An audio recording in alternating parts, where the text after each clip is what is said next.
Us video guys, we always forget. Always forgetting something. When it's for our own videos, it's like we're really good about making sure everything's in place for other people's That projects. is what has always frustrated me. It's like when I've ever filmed anything for anyone, everything goes fine. Yeah. You know, like obviously outside of like the normal things.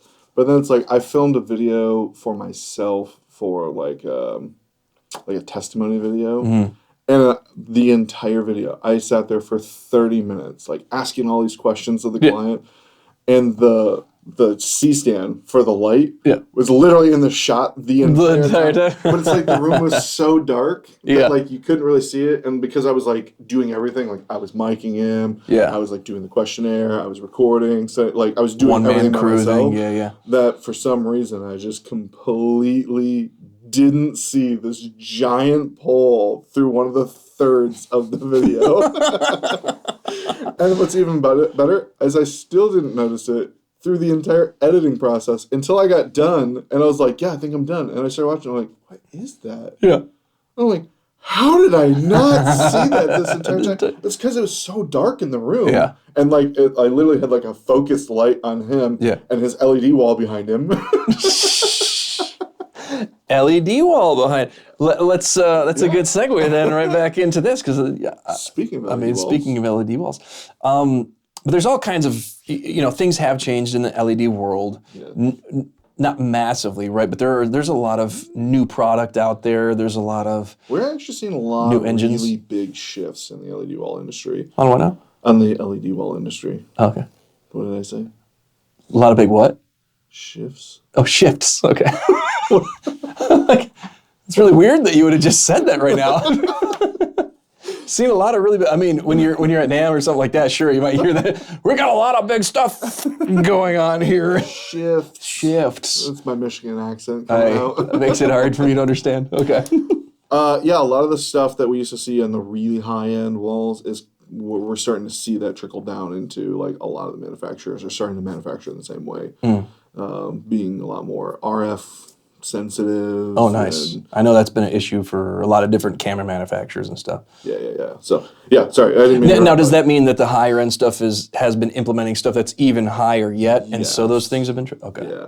Yeah, so it's like not everything is coming because like there's still obviously like a cost that comes to things. And so you're trying to be an affordable like wall. Like you can't do all the things that the nice guys are doing. Yeah. So like... like some of the things that Thor does and, some of the higher end, like Row and stuff like that, they're still doing things at a much higher level than everyone else is. Like, I feel like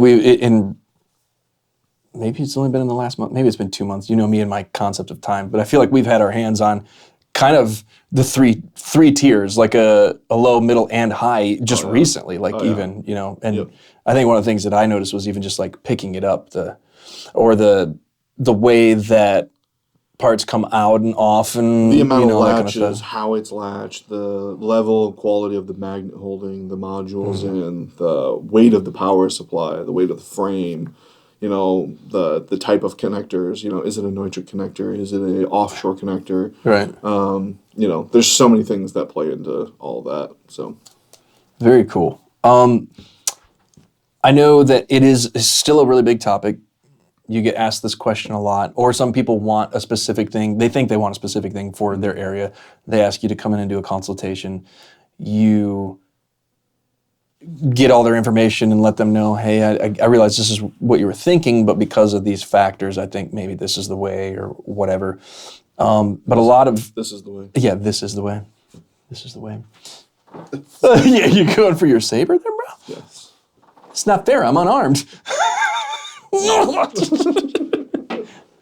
Like I got killed or knighted or something. Just a tap on the shoulder. Yeah. I killed you while knighting. While knighting me.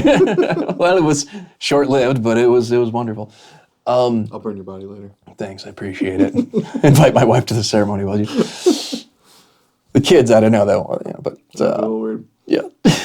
Anyways, my kids did just watch the episode of Star Wars where like they're burning Vader. Oh, geez, yeah. And they're like, do they burn all the Jedi? And I was like, when they die. Yep. Just a heaping pile. And it's not his first, encounter with flames anyway, so. No. Sorry. Before I get into the weirdness of like them changing out, midichlorian? No, I just now when he dies, he shows up as his like the ghost Jedi. And now it's Hayden. But anyways, I digress. I feel like one of the big questions or factors that comes up a lot of times, and people, at least I feel like clients will throw the word lumens out there because they're used to hearing it. Mm-hmm. It's like the only light measurement form that maybe they're used to, or they know, or they're kind of familiar with, or something like that. Yeah, it's an industry standard. That's how nits and lumens have been the two brightness measurements that we've seen on everything. Yeah. So So it seems to be like that always seems to be their first concern over anything else. Right. Is, how many lumens is it? Right. Yeah, but how many lumens is it?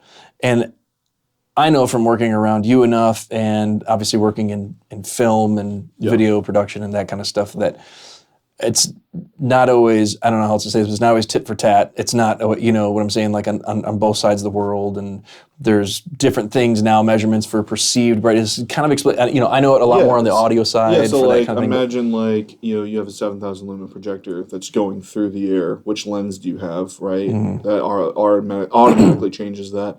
It hits the screen, right? Is that screen a 1 gain, 2 gain, 0.3 gain, right? Nominal. Nominal. Yeah.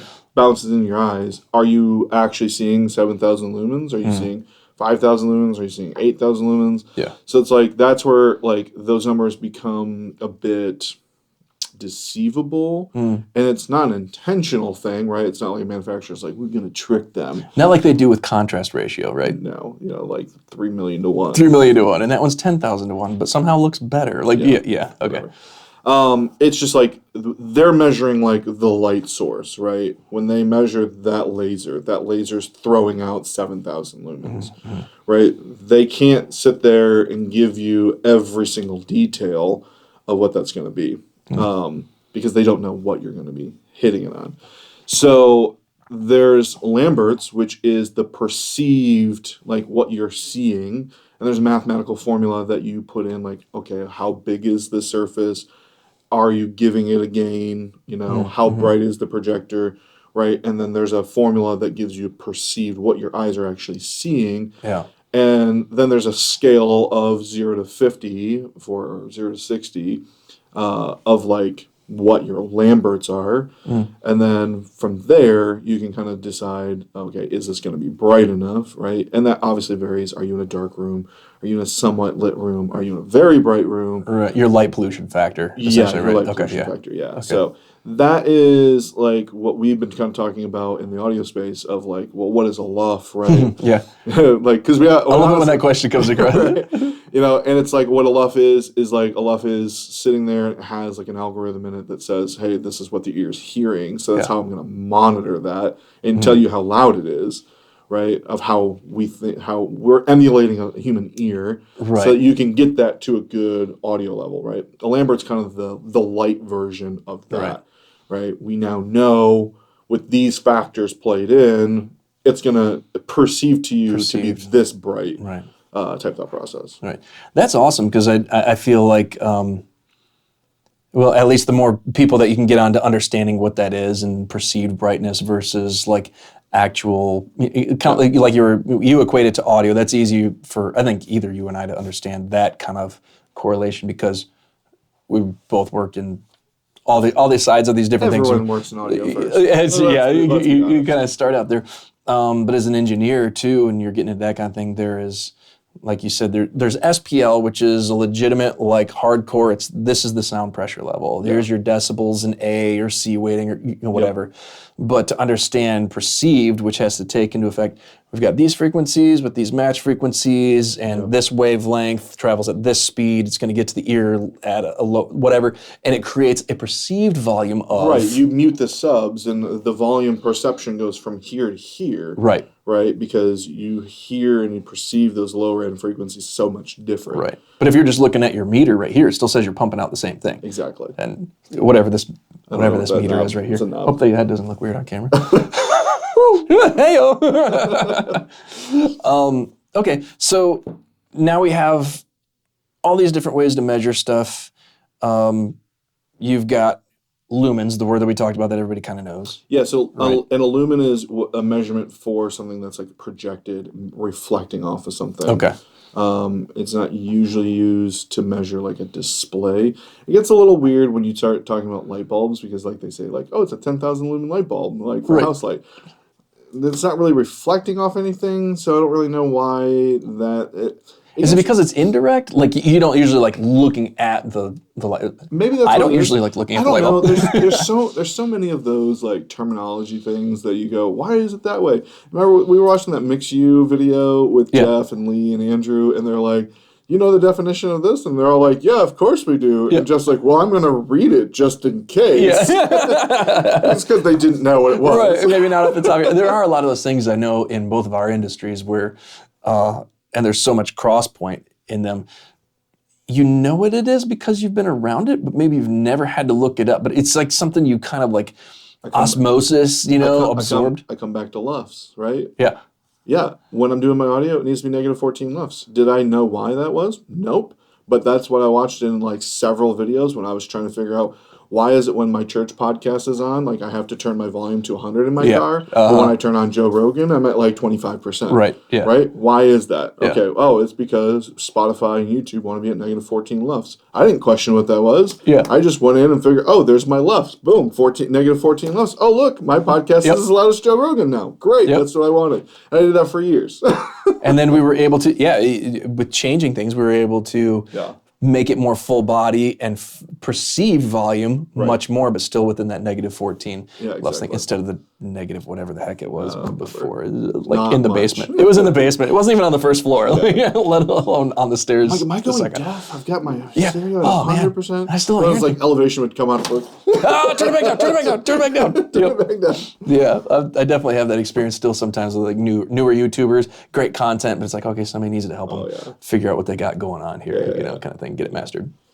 So we talked about lumens. You said that's kind of like the reflective stuff. So then what's the direct, like, we see it on boxes all the time for computer screens. I just pointed over to your like studio control stuff, but yeah. That's a nit. So, I mean, that's another form of measurement, and that is like when you're looking at an actual light source as a display. So like LED wall, TV monitor, TV, those kind of things.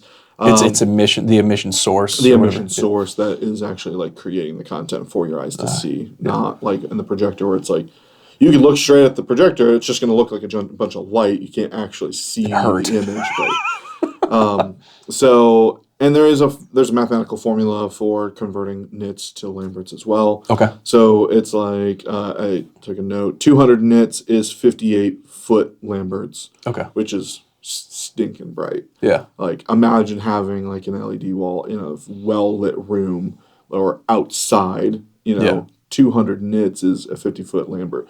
That's not going to be very bright when you're talking about direct sunlight. But if you're in a room that has a lot of light, that's going to be pretty stinking bright. Yeah.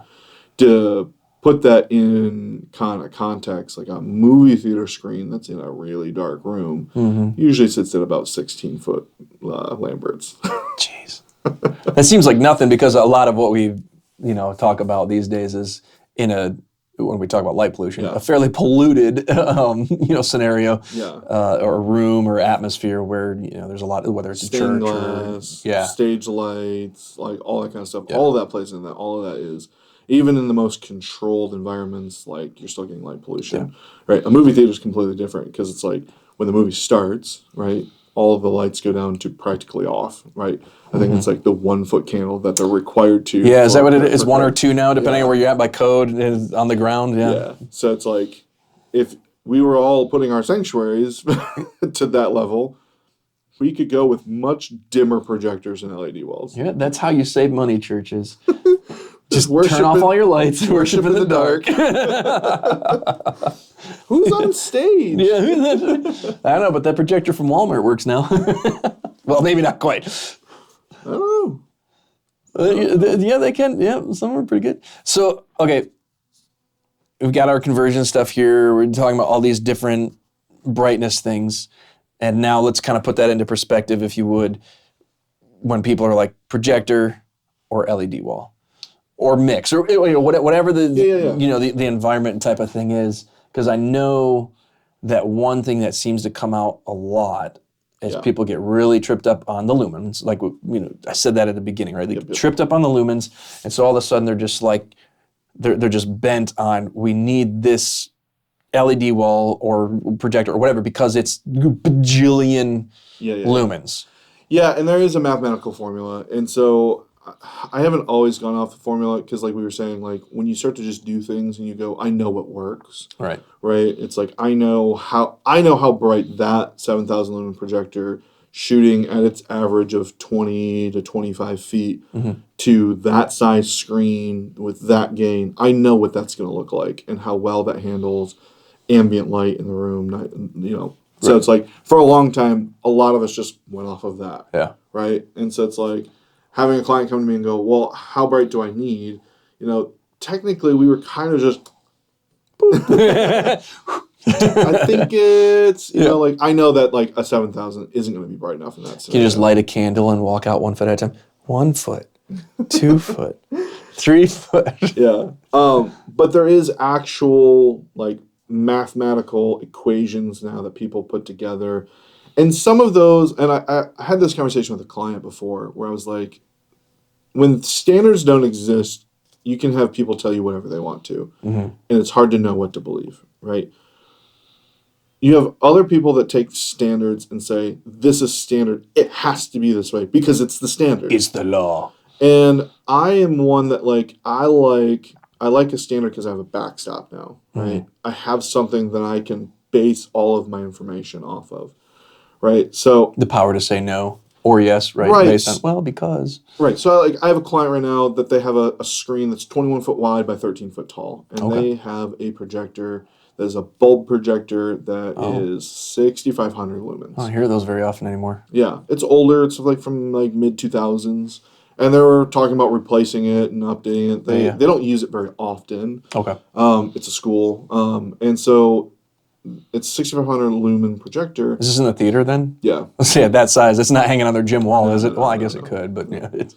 And so before I knew the lumens of it, just looking at the room, looking at the control of the room, hey, I think that probably like a 10K laser projector is probably like, it's going to be better than what you have, right? Yeah. And the reason why I say that is, okay, when was the last time you changed the bulb? I don't think we've ever changed the bulb, and it got installed in 2006. Okay, how often do you guys use it? Not very often. Okay, so... How often is it cleaned? Right, how often is it cleaned? All those kind of things. But in my head, I go, okay, if it will... I ask the question of, like, how bright is it versus how bright do you want it, right? And they're like, if we went twice as bright, I think we'd all be happy, right? Okay, cool. So 6,500 lumens, brand new bulbs, right? On that screen, probably not really that bright. No. Right? And that we're 8 years into it, whatever. Okay, now we're talking like that projector's probably closer to like 4,000 lumens. Yeah. Right? So it's like, those are the things that like I started to do in my head. Yeah. Is this the same client that the screen was actually a rear projection screen, but they were trying to front project on? Okay, so no gain, negative, in fact. Negative gain. Oh, jeez. Okay. Right. So like, okay, well, let's replace the screen. Let's do a 10K laser projector. I think we'll be really happy with that. Right. I was talking with one of my colleagues in the industry, and he was like, dude, that's not gonna be bright enough, because he's a standard guy, right? Yeah. The standard is this. And technically, he's not wrong. Right. My suggestion of a 10,000 lumen projector for that size screen that far away doesn't hold up to that standard level of what they want it to be, right? And I said, yeah, I understand that. But when we're going from here to here, even though the standard's here, right, we're talking to get to the standard from what I suggested is like an extra like 12 grand, right? And the client is going to be happy with this because they're coming from so far down, right? So it's like that standard is a good thing, and I'm not saying just ignore the standard, but like knowing the parameters of what's going on, like that standard doesn't really mean anything. When your client says we only want it twice as bright, and the standard would make it 4 times as bright, Right. And they're not asking for that. Right. But at least you have the standard to be able to, at least I've known from the way you practice, say, hey, okay, here, this is what the standard is, and this is where we could go. But what you're saying is that we only need to get this far. Right. We good? Right. You know that I know what the standard is, and we're not, Right. So, I mean, he convinced me, and he was right, and I was wrong in the scenario. He's like, you really need to go back to the client and tell them what the standard is and let them make that decision for themselves. And I said, yeah, you're right. And that's how I operate in most everything. Yeah. And in this, for some reason, that just wasn't where my head was. Yeah. And so I went back to him. I was like, listen, I'm like, so, and I said the same kind of spiel, like, standard is not a rule, right? Standard is like, best practices, right? So best practices. More like guidelines. Yeah. And so I went to him and I was like, really, like, the standard says that you need, in quotes, you need an 18,000 lumen projector or a 20,000 lumen projector. Right. That's insane. That's double what I'm suggesting, which is probably 4 times brighter than what they have, if not more, to be honest with you. And so it's in a theatrical space, you said, so it's not. Like, what's the light pollution like? I mean, are they shooting lights right on the screen, or are they? So no, like I never saw it in action, so I don't know. Well, and that's the thing is, like, it's probably 12 feet back from thrust, so it's like they use it to do some presentations where they have a podium off to the side with a single ellipsoidal focused on it on the person, and then they present. Yeah, nice. And he's like, that's literally the only way that they've used it outside of playing movies when all the lights are off. Huh. So I'm like, okay. So I was like, so standard says that you should be at a 20K. Yeah. Right. I think, explain the whole 10K thought process to them. And, they were like, okay, like, yeah, like, well, we don't really want to spend the money if we don't have to. And then we kind of landed on, like, well, what would it look like if we split the difference? Like, is there a 15K? And I was like, well, there's a 16K for the line. I say it isn't like 10, 12, 16 or something like that. So he's like, well, why don't we just quote a 16? So we quoted a 16. We're still kind of working that whole project out, so that hasn't landed yet. Yeah. But that's a really good thought process to kind of go through, right? What is that standard, right? Is that standard kind of overkill? Because sometimes that standard is. Yeah. Right? And my friend in the industry, who I respect, greatly, and he's really good at what he does, which is why I respect him so much. Nice. He's like, that standard, he's like, I've been able to put a projector up against LED wall, and you can't tell which one's which. Nice. And I'm like, that's great, but not what we need. Not what's needed in this particular, But that standard exists for those situations, because those situations do happen a lot. So then you can compare apples to apples. Right. Essentially, right? So you have that, because like you said, now we're talking about with your, what was it, Lambert's? Yeah. Lambert's? That's a newer one for me. I'm learning about that one as we're talking here. So that's that perceived kind of like LUFS, right? So now I have a way of measuring what the brightness is going to be for me sitting in the audience and being able to read it out on something versus, well, what is it at the source? Who cares what it is at the source? That doesn't have anything to do with, like, you stare into the projector bulb or into the laser or whatever, or are you gonna? So that's kind of nice that exists then. Yeah, and so it's like being able to do all that kind of math and be able to know, especially like when you're talking about like small churches that are like, they might not be working with super big budgets, right? And they might not be working with an integrator that can get a demo, right? Because the industry's changed so wildly since COVID. Yeah. So it's like a lot of integrators will have products that they own so that they can demo them. And like I'm that type, right? I'm building that repertoire with our road cases. Where it's like I've got an ATEM and we've got some microphones. Like we're slowly building that so that it's like, oh, you want to see what the Sennheiser EWD sounds like and acts like? Let me give it to you for a weekend. Right? Install it in their sanctuary in the road case. Let them use it. See how awesome it is. Feel it out, right? Right. You're then guessing, right? And like, what happens when you buy the $12,000 projector, right?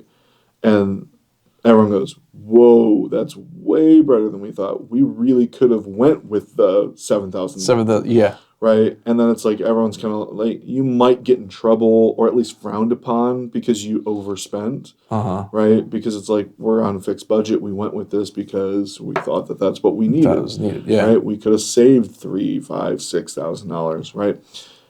Now we have that mathematical solution for you to go, this is what the standard is. Yeah. Right? Standard says we need this. If you want this brightness at that seat, this is the Exactly. thing. Now, it kind of brings me to another question that I have when it comes to, there's a lot of people that have been talking with movie reviews, whatever, and some people be like, why don't they just replace movie theater screens with these large LED walls or really big OLEDs or whatever type of thing, right? And there's some that Samsung's The Wall. The Wall, yeah. And there are some that have done it. Yeah. I mean, not many. Not many, but there's a few that have done it. There's one in New York City that I've seen. It's the most successful one, and the reason why they did it is because all the walls are glass. Oh, wow. And so, like, you can literally watch that. They do movie premieres there. Yeah. Like, they do like a really crazy acoustic sound system in there to prevent audio from bouncing off all the glass walls and everything. Yeah, yeah. It's like a lot of phase stuff and everything to cancel. Wow. Like, just tons and tons of tech. The DSP in there must be wild, man. I'm sure. I'm sure. I think that I'm good, but like I get imposter syndrome just thinking about that. Yeah. You tell me that exists gives me the same. I've been doing this for how long? 23 years. I feel like I know nothing now. Yeah. Well, it's like technology doubles like every 2 years now. So it's just crazy. You get out of the industry hardcore for 2 years and you're like completely and you don't know lost. anything. Yeah. Yeah. Yeah, absolutely. And I've never been one that just rattles off part numbers. JBL's not a thing anymore? Yes. I thought gerbils ran the world. But so some of the people that have, attempted this or whatever, talked about it being sort of an unpleasant experience. And you and I know, the same thing happens in the audio world, and that's kind of where I'm more familiar with it. But you can fatigue your body with different things. Mm-hmm. And so you can get auditorial fatigue, like you've heard something too much or too much of a frequency. Yeah, you could do some damage to your hearing, but you also cause your body to become tired. You are actually tired. Yeah, it's too quiet. You're trying to hear so much that you're tired when you leave. It's too loud. Yeah. Your body is tired from tensing into all the stuff that's going on, feeding too much information. The worst is when it's just not loud enough. Just barely there. Because that's when your body really, because like if you're on an audio system, like if it's too quiet, like significantly too quiet, your body just stops trying to hear it. Yeah. Because it's like, I can't hear And then you can't pay attention. Right. You can't pay attention to all those things. You can just listen to the pastors talk from the stage that's louder. But when it's like, it's just too quiet, then your brain can still hear it clear enough that it wants to go, what? Yeah. What? And it will keep doing that because it's there, and that becomes fatigue. Yeah. And then you leave and you're tired. And maybe that's something we can talk about in another podcast, is it's like, if your congregation is falling asleep on you, it might not be because you're super boring. Right. It could be anything from your lighting to your PA or your audio, how it's mixed or the volume thereof. Yeah, if your light is too orange, that actually makes your body produce melatonin. Yeah, and you want to pass out. As well as if the color wash on everything is completely the same all the way around you. I've seen that at some bigger shows, and people were talking about having issues, and I talked to the LD, and I'm like, why is this the art director wanted us to go in this direction. I'm like, well, everybody's passing out. And not only that, but it hurts the eyes, creates strain. You can create these tunnel vision things, whatever. Lighting coming from straight down is worse than lighting from the side. There's all these scientific things, right? When we talk about, wait, there is no light. Well, the lights that we don't ever use, because they come straight down from the top and they're ugly. They just look sick. They look gross. But anyway, so there, it can happen with the audio, the lighting, and as we know, especially now because the projection or LED wall, whatever, the brightness can make a big difference in that. And the contrast between the person you're supposed to be paying attention to on stage, say if it's like a church and you're using LEDs as a background or projection, I'll tell you this, too much. I have never installed an LED wall at a church that has been above 25% brightness. Yeah. Never. Not once. I was going to ask that question too, because what was the one So I was just with you at one, and they had it down at 5% because they had a super. To me, I don't know the beginnings of that project, so I don't know if it was one of the churches we have to have this because it's so many lumens, was the one we were just at. Yeah. Yeah. So the thing is that because LED is the light source coming out at you. Yeah. Those only go so dim. They can only go because they're light source. Yeah. Right. So it's it's one of those when you go outside, you need 1,000, 1,200 nits to break through the sun, right? You take that computer monitor that's behind you, it's probably a 250 nit monitor. In this room with all of this light on, it still looks great. Yeah. You take that outside and stick it in direct sunlight, you won't read anything on it. Right. Right? Whereas like, so my studio display has to be able to get up to 1,000 because of HDR. Exactly. Okay. So for foot lamberts, like when you look at this, this calculator has it. So 0 to 15 says that it's not bright enough. 16 to 26 is good for a dark room. Okay. 27 to 39 good for low ambient light. 40 to 59 good for medium ambient light. 60 plus is good for high ambient light, meaning lots and lots of light. Okay. Right? So a 200 nit screen is 58 foot candles.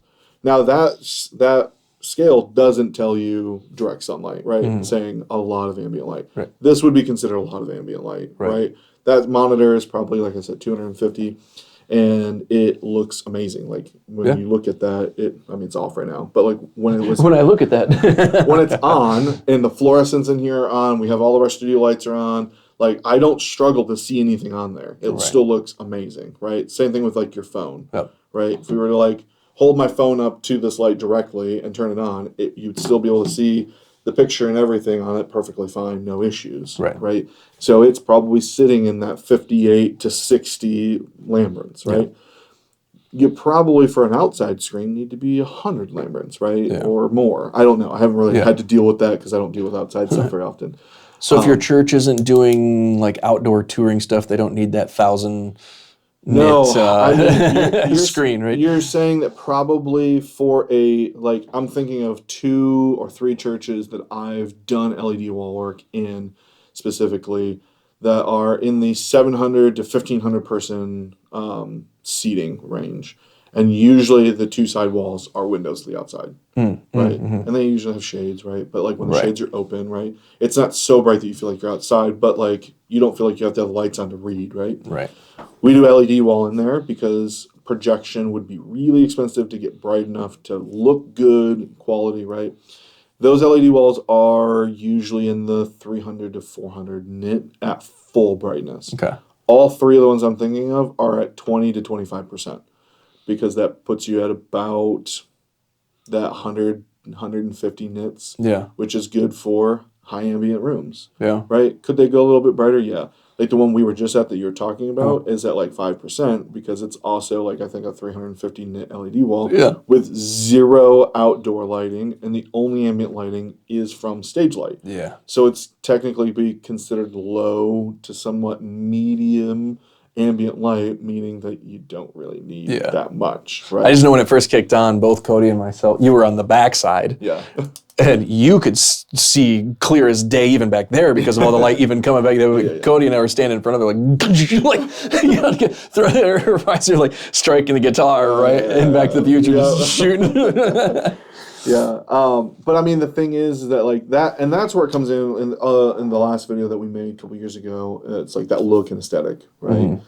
That's where some of that, like that why comes in, because an LED wall can be a modern look for you, right? Projection screens can tend to look dated, even though they look nice, right? I mean, we've installed how many projector screens in the last year? Like quite a few of them, right? And they don't look bad by any means. But imagine like the one we just did in Jackson. Imagine if that was an LED wall. Yeah. How much different would that stage look?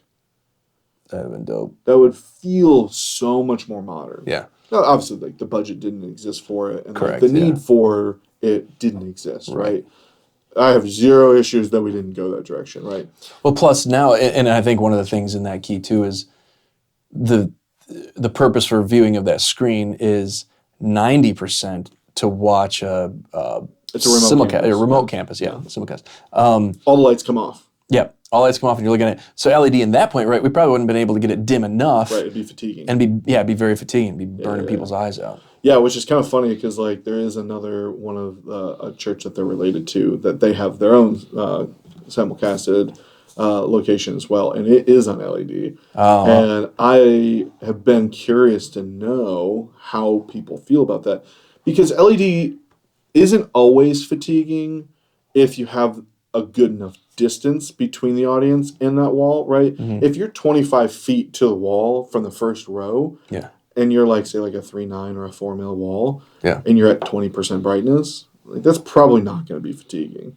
Well, and one of the big things too that I know has to do with that, just from like the color science stuff, is the very specific wavelength of blue. Yeah. It can affect how how much more or less fatiguing it is. And that comes into the quality of the wall, right? How well are those LEDs tuned? Back in the day, and I don't know if they still do this, but like Martin LED lighting. Oh yeah, the binning stuff, right? Yeah, they used to be the most color accurate light fixture on the market from fixture to fixture because they used to tune their LEDs, right? Yeah. They would have, a machine that they would hook up the light and it would, all right, here's the orange. Here's the red. Yeah. Right? And they go, okay, that hits these parameters. Okay, we're going to adjust that to match the parameters we want it to match.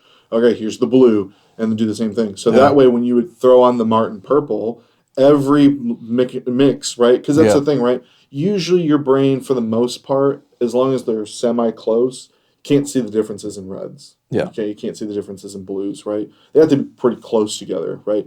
What you do end up seeing, though, is like if this red is a little bit off from this red, and then you're mixing to make purple, you'll see the different shades of purple because of those. I noticed that with Trans-Siberian Orchestra. Yes. Not to throw anybody under the bus here. They use a lot of lights. Yeah. But here comes the bus. Yeah. They use a lot of lights. Yeah. And there's definitely some issues between, even when, a lot of stuff, it's really easy to do, okay, this one's going to mirror this one, we're going to do a fan, whatever. Yeah. And so it's twin light, what I like to call it, on the opposite side, wouldn't match up, color-wise. That kind of stuff might not drive a lot of people nuts, but it drove me. And that could be, come on. And who knows? I don't know exactly what they're using at this point. I don't know when you saw them. They're on the CAMSYS system. Yeah, they've been on CAMSYS for a while. They still are.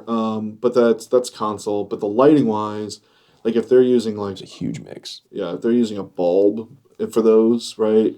And the newer bulbs are too hot and they start to degrade the color wheel. It's like now this one's a little bit faded compared to that one. Compared to that one. Type they thing. Could, and who knows, because they're tuning with that huge rig, and I don't know how much of it, goes with them absolutely everywhere, and then, but yeah, it was... There's just so much. It was all over the place, yeah. But yeah, coming back to the cost thing, again, you have higher end companies that are doing the build quality of their product is better, right? So when I talked with Stefan Savard from Thor, he's the owner and founder of that company, when he started explaining how LED chips are made, it's actually so funny because it's actually made they're made like real chips that you eat. Oh. Right? So it's they essentially roll it out and then they cookie cutter it, right? And so when you... Yum. I guess. So when you cook a chip, right, what happens, right? You bake it, right? And the outside gets really brown, right? And the center is that nice, perfect yellow, right? Yep. So imagine this is an LED chip or a giant LED chip, right? That they're going to start stamping to make the little diodes for individual lights, right? The center is coveted because it's the perfect LED chip. Of course. Right? They're the most expensive. Yep. So that's where the Rode, the Thor, they're buying those. Right? Gotcha. So that's, I don't know, I don't know cost of manufacturing. Let's just say that's $2 for every little diode. For that prime real estate. Right? This parts of the chip still exist and still work, right? That's where you're getting the offshore, straight to consumer, how you can buy a 500 by 500 panel for $398. Yeah. Right? Because this was essentially going to get thrown away. Instead of throwing it away, they made a really, really cheap wall because they can't charge you Thor and Row and other people pricing. Right.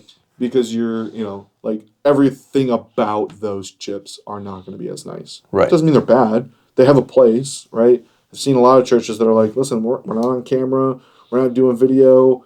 We just wanted something that looked modern. We're throwing up motion backgrounds and lyrics. Yeah. Right?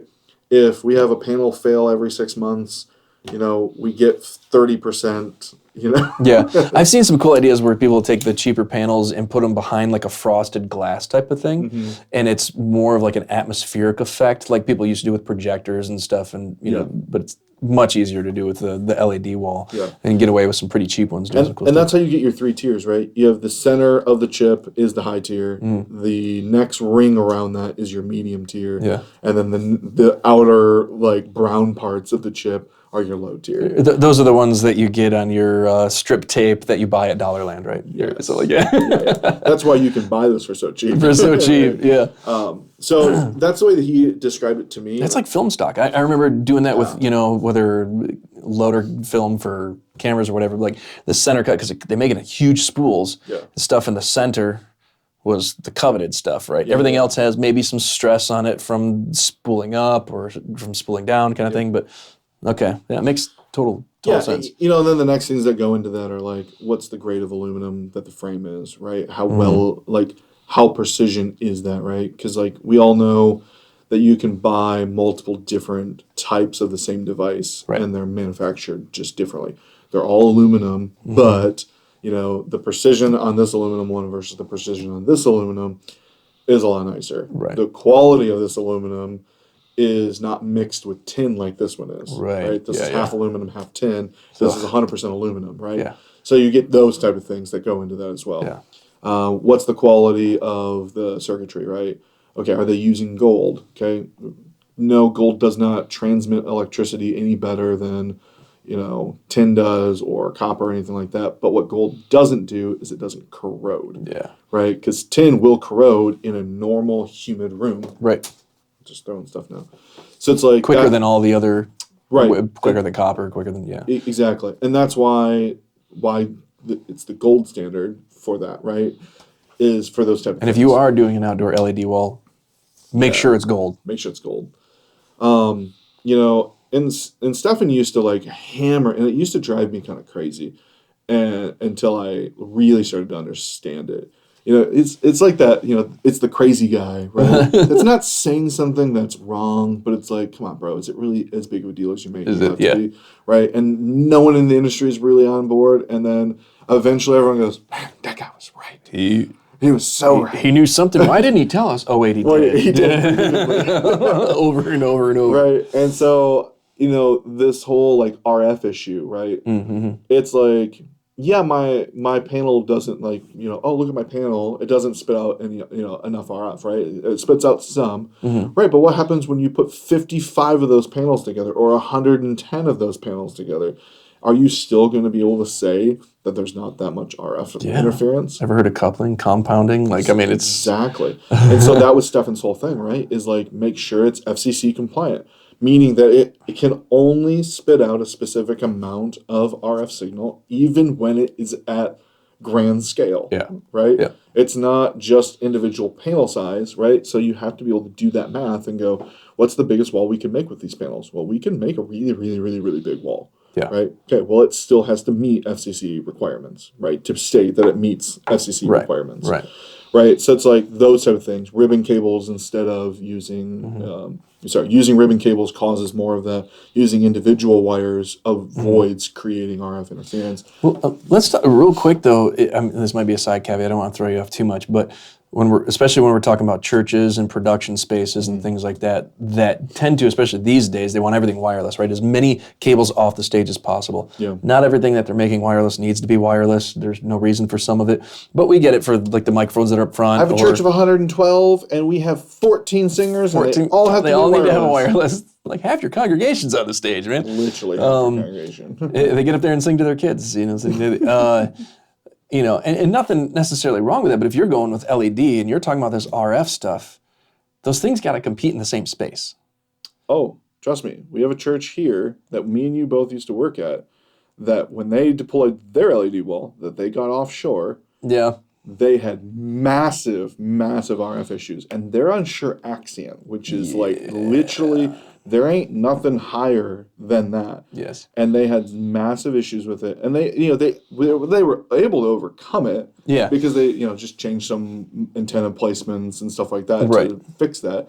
But didn't they have like wireless camera issues once that LED wall went into? Wireless camera, wireless mics, ears. Yeah. I don't even know how many channels they were at by the time they did that. But, the first thing was like, new antennas. Well, it's not just the antenna. Like, let's do all helicals. You need to change where it's positioned as well. Yeah. Because with where they had the antennas positioned earlier, all they were doing was basically shooting to receive everything coming off the wall, not Right. So yeah.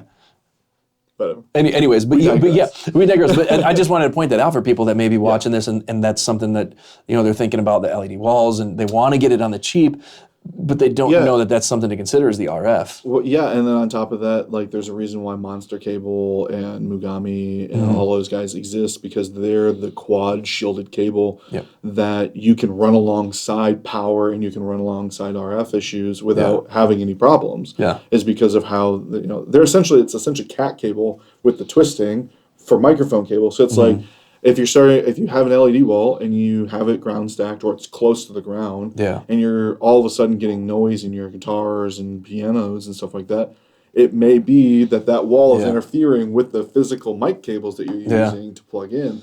And so again, that's why there's different levels and tiers of LED wall. Yeah. And the same thing goes for projection. There's less issues with projection. And the tiers with projection usually come, brand name is more so the big thing, and then color science is the bigger. So it's like probably the biggest name in the game is Epson, and they're a really good. I don't like to call them a medium brand because I think they're better than a medium brand, but I don't think that they're as good as like a Barco or like a high Christie. medium. Yeah, like high medium, like the high mids on your. Yeah, like Sony's really good too. Like I think that they play up there with the big boys. They are finally, in the last couple of years, they have like brighter projectors because they used to cap out. It was like 6500 was the brightest one. Yeah, that was it. And it was like when you're sitting there trying to do like 8, 9, 10,000 lumen projectors, it was like, how can you do Sony? So it's like once you start getting in bed with a brand that you know how it functions, you know the quirks of it, and how to fix things, that because not every single scenario is the same. Yeah. So yeah, I love Epson. Christie's great. Barco's great. I feel like Epson. Well, I know one of the things that really propelled them was they were one of the first that was using laser that cured the issue with blue. Yes.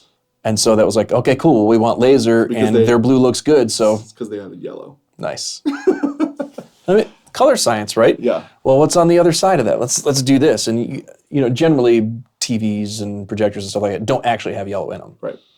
Yeah, I mean, when you start throwing up sensors to these lasers and stuff like that, Sony for like the medium brands tends to be the most color accurate because they're kind of a leader when it comes to like sensors and lasers and stuff like that. I mean, they make the chips for a lot of things. They make the chips for probably like 80% of cameras out on the market. So it's like they kind of like are the boss there. Yeah. Epson's a bigger manufacturer, of things. Of things. Yeah, of lots of things. Yeah, because they have more than just projectors. I mean, so does Sony, obviously, but and then you have companies like Christie and Barco that they're like, we don't need to be that big, right? Yeah, we're really high dollar figure because you're starting to look at them kind of like more like a Lamborghini, Ferrari, right? Mm-hmm. Where it's like everything is a lot more like attention to detail, fine tune.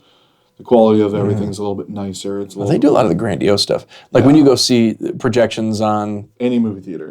Right. Yeah, that's always it always used to be Texas Instrument, Christie. 3 DLP quad 60, 5 million D. Yeah, like IMAX. I believe has a contract with Christie, so like every digital IMAX theater in at least the United States is all laser Christie projectors. I don't know if they still have the contract, but I know AMC had a contract with Christie, so it was like every AMC theater had a Christie laser projector for a while. Yeah. I know Disney World, they're really weird because like the way that they're structured is so interesting because they have rides, but then like the queue lines don't fall underneath of the rides. Mm-hmm. And so like you had the rides department they had a contract with Christie. Okay. So like when you go ride Soarin', Soarin's all Christie laser projector. Okay. But when you go and you're standing in line for say Test Track at Epcot, and they have like they're showing you concept art for this car, right? So it's a white block that is kind of shaped like a car, and you're watching the artist on the screen draw he's drawing onto that little car, which is really dope. Cool. But they're all Panasonic laser projectors. Interesting. So, which also look great, right? Yeah. Panasonic was another brand that is awesome, right? So it's like they've got a dollar figure attached to it. Exactly. So it's just like there's so many good. So it's like it's hard to find crappy projectors until you start getting like it's either like everything is pretty good or great, and then anything outside of that. It's a gamble, you know, like you're talking like the Vivitex, the digital projection, unfortunately some of the brands that I feel like have kind of fallen off, like the Ikea and the Mitsubishis and stuff like that. Yeah. Like, they're not terrible, like, right?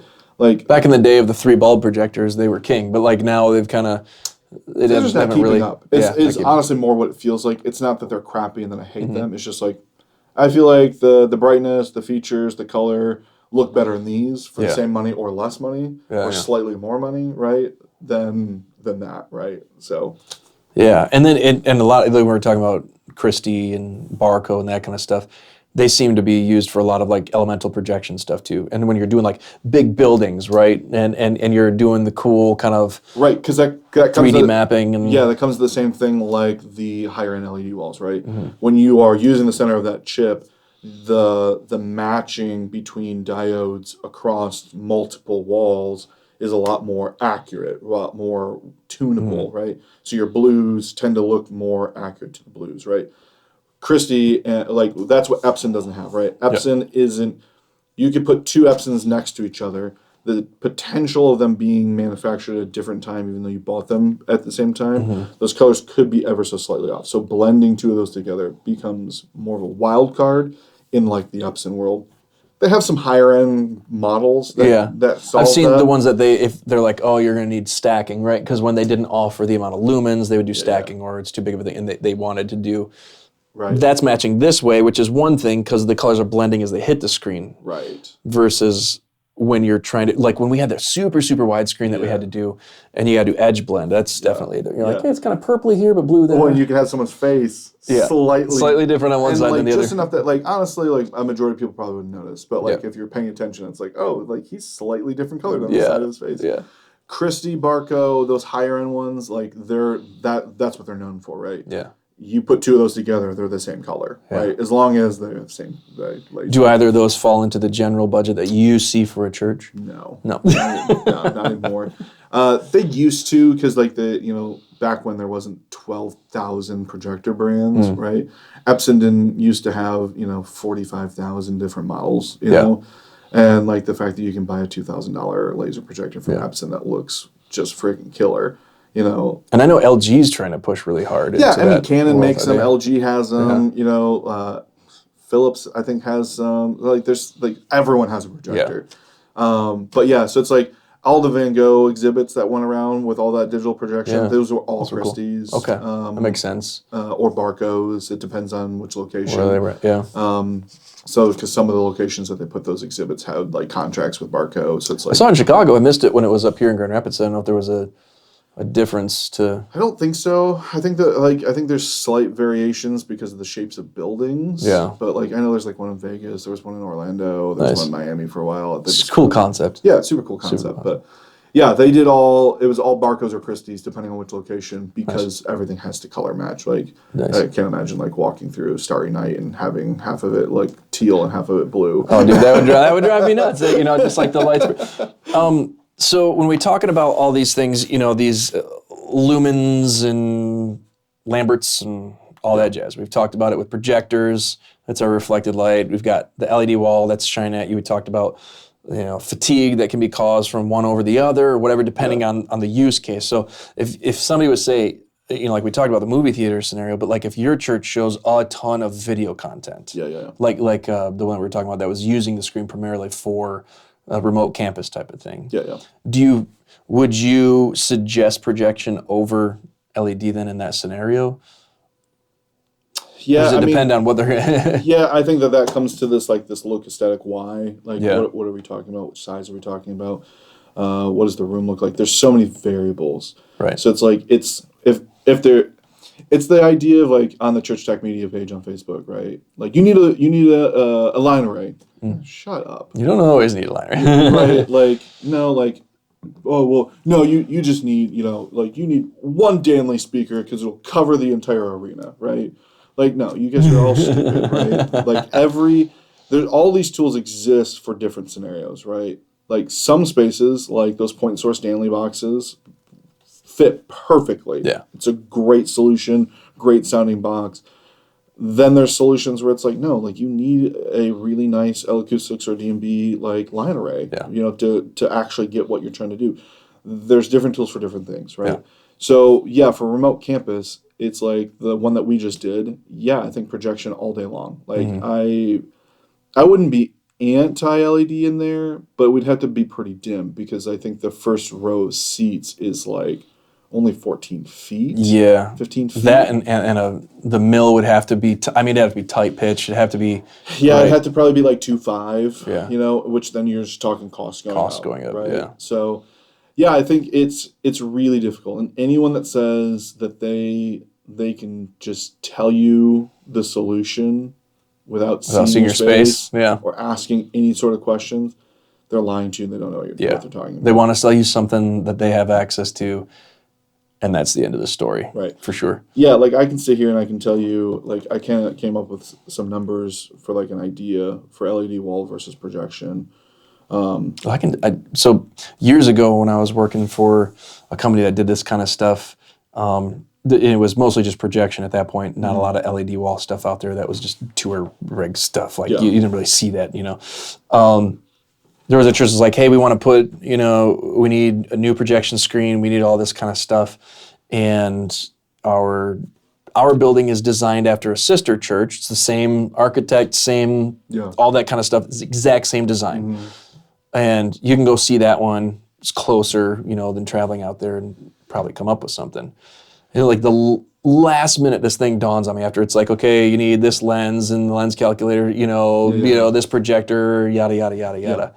All of a sudden we're like, well, there's windows in both, so that was taken into consideration. Yeah. But one building faced north-south and the other faced east-west. Oh, no. Massive difference in the way that's going to play with time of day and what you need for projection. So when you're talking about like, you can't really, even if somebody sends you a CAD and you know. You know what's super funny about that is like I was just in Florida for 2 weeks for vacation and I stopped every morning and got my wife Starbucks and the same guy at the drive-thru. Here's your coffee. Because he can't see it. Sun's just blasting him in the face, and he's like, I was like, they didn't give you an awning? Like, what in the world? And he's like, no. He's like, they're all cookie cutter design buildings. Oh man. And he's like, and they don't think about which direction that they end up planting them on the property. Gosh, so he's so like, important. He's like, every morning that sun kills me for 3 hours. I'm like. Can you wear shades? No, they won't let him. Oh my gosh. gosh. So he's like, eventually, the company's gonna have to pay for my skin cancer. Yeah, I know. Oh my gosh. So, he was an older guy. Yeah, okay. But that's his retirement plan. Yeah. Sorry. So let's get back to the numbers real quick. Yep. These are average numbers. 16 foot by 9 foot LED wall. I have kind of like that gold, silver, bronze level. Yeah.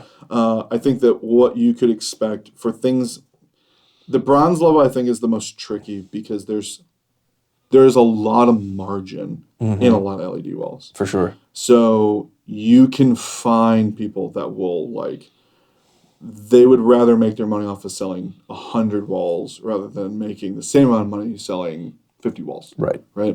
So, because I've seen some walls that are like, oh, $8,000 for a 12 foot by 7 foot wall. And I'm like, how in the world are you making money off that? Well, it's like, they maybe only be making $500, but they're going to sell 2,000 of them. 2,000 of them. Right. And then you start to feel the parts and go, okay. Right. And they're really cheap, right? And, because they bought so many panels, they got them for even a better discount, right? Yeah. So it's like there's a level of that kind of stuff that plays into this. But I have the bronze level is for a 16 foot by 9 foot wall. You should be able to get into roughly a 3.9 mil pitch for around $26,000. That's not installed. That's just the wall parts. You bought the wall. You bought the wall and the parts to make it work, right? Okay. Yep. A silver one, which is like that middle with of the the driver road. too, or the with like a Nova Star or whatever. Okay. A silver one, you're looking at probably $48,000. And then for a gold, which is nice, you're probably thinking somewhere in the $60,000 range. For projection, I say for things like Epson and Sony, like those higher end, middle of the road guys, you're talking about like $1.50-ish per lumen is kind of what you're going to pay for. Okay. Just a little bit of an equation there for. Yeah, it's not 100% like accurate, but like it's accurate enough. Like if you're like, I don't know how much this is going to cost. Yeah. You can say, okay, like an 8,000 lumen Epson projector times that by $1.50, right? It's going to be probably $8,500. Yeah. Cool, awesome. Then I can install that, right? It might be a little higher, maybe a little bit lower, but that'll give you a really good idea of how much an Epson projector. Yeah. So yeah, I think that's where it gets complicated. There is no answer of should you buy an LED wall or a projector, right? The title for these videos is clickbait. Intentionally. So, but what I feel like I'm hearing you say kind of over the course of this is the direct answer is, what's your use case? What's your use case? Yeah. So wrong question is being asked. Should I buy this or should I buy that? It should be, hey, this is my use case. What's my solution? Kind of like. And we have a client that when we were at the other day troubleshooting those lighting problems, like when we went through and we're doing there, we went back and forth between projection and an LED wall. Do we want, like we're going to cover up the baptistry, but we need to be able to access it? Do we just do a roll-up screen?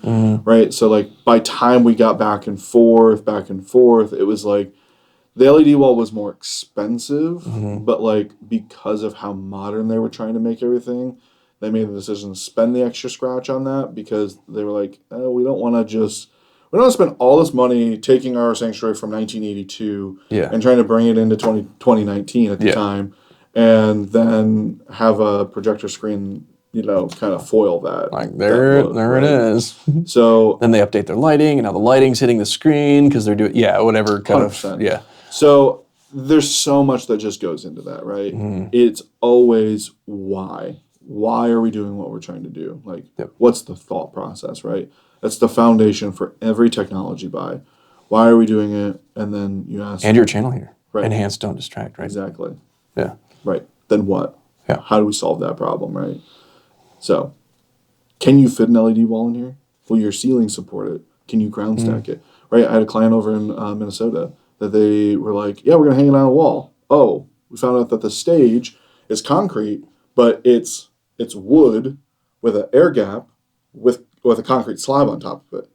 So the stage wasn't really concrete. No. So they knew the ceiling wasn't going to hold it. Yeah. And they were going to ground stack it. And then the engineer was like, whoa. No, you're not. That ain't going to hold that. Yeah. And they're like, it's a concrete stage. And they're like, no, it ain't. Yeah. And they're like, what are you talking about? Yeah. Like, yeah, for 6 inches. Yeah, that's it. And they're like, yeah, that's going to collapse the whole thing. So now they're like having, that's not the end of the world because of how that stage is built. They just have to cut slots in the concrete to put supports. For some footing and to put footings in for the actual wall when they end up doing it. But yeah, there's so much that goes into that, right? And it's like, what are you trying to do? And like for them, they ended up pushing pause on that project because the pastor was like, ooh, you know what? Like the timing of this is really bad because they were about to do, because they had asked for the money for AV upgrades 2 years ago, 3 years ago. When COVID hit. And couldn't get it done, right? Nothing's in stock.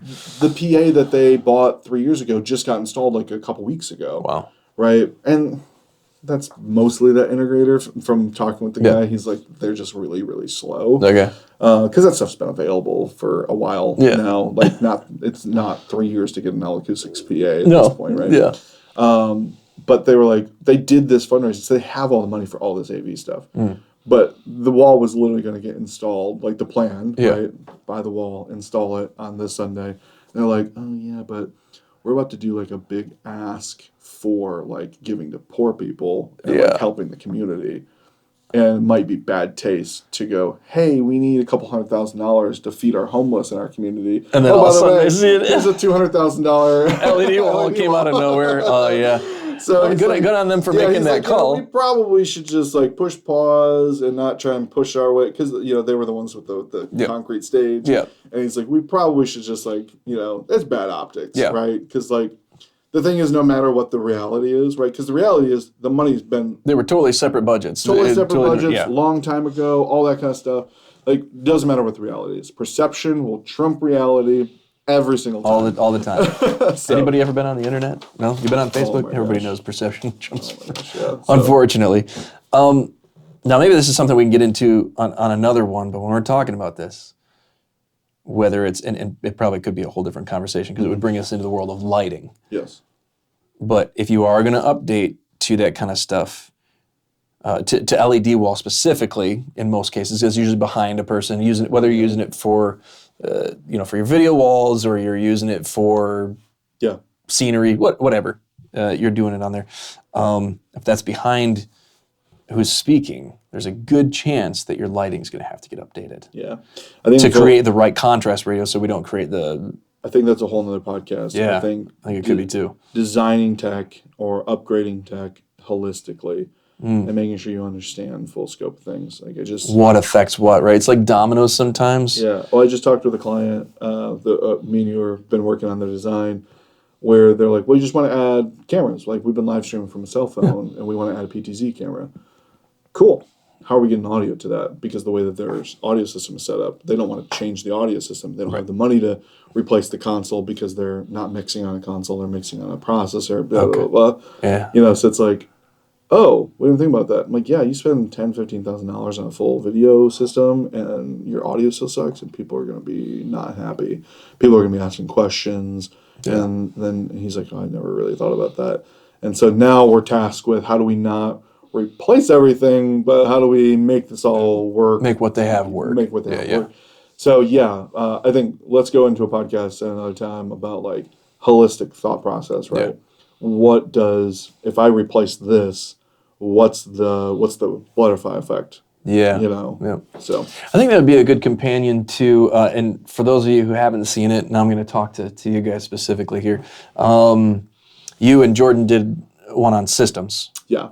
And I think that if you haven't seen that one and you want to learn about how different systems affect different systems or different components with this sentence, then that would be a good one to get started on, have a good base knowledge on the things that we could cover then when we kind of talk about, I like how you said butterfly effect. That really is kind of like the perfect thing for it. Like, okay, I'm going to change this.